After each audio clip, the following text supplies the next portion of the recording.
এই জয়া, প্লিজ আসো না। জি স্যার। তোমাদের সবার পারফরমেন্সে তো আমাদের কাস্টমাররা অনেক খুশি, আর বিশেষ করে জয়ার পারফরমেন্স। জি স্যার, কাস্টমাররা কিন্তু আমার উপর খুশি। হ্যাঁ, তোমার উপরেও খুশি।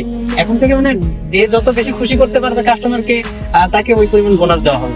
জি স্যার, অবশ্যই কাস্টমারদের খুশি করাই তো আমাদের দায়িত্ব, আমি ওটাই চেষ্টা করি। হ্যাঁ অবশ্যই। আর এই যে শিলা, তোমার উপর কিন্তু কাস্টমার অনেক ভালো। তুমি কি পারো না ওদের খুশি করতে?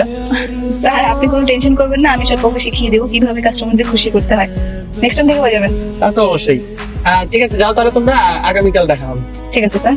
আচ্ছা, দরকার লাগে তো। ঠিক আছে, কালকে দেখা হবে। আল্লাহ হাফেজ। Bye sir. দেখ দেখ, ছেলেটা লুকিয়ে তোকে দেখছে। দেখ কি রে, লুকা লুকা মারা ওসকান, নিচে আয়, সামনে এসে দেখ। কে বলেছে আমি তোদেরকে দেখতেছি? আমি এখানে এমনি দাঁড়িয়ে আছি। এমনি হয়ে দাঁড়ায় আছি, তোকে মতো পোলাকে ভালো করেই চিনি। আগে তোরা ভালো হও। একে তো পাপ কাজ করে বেড়ায়, আবার সে আমাকে জ্ঞান দিতে। এই তোদেরকে লজ্জা লাগে না? তোদের সব পাপ কাজ করে বেড়াস। এই জুতো দেখছিস পায়ে, একদম ঢিল ছুঁড়ে মারবো, বেয়াদব। আল্লাহ ওদেরকে একটু হেদায়েত দান করো। চল।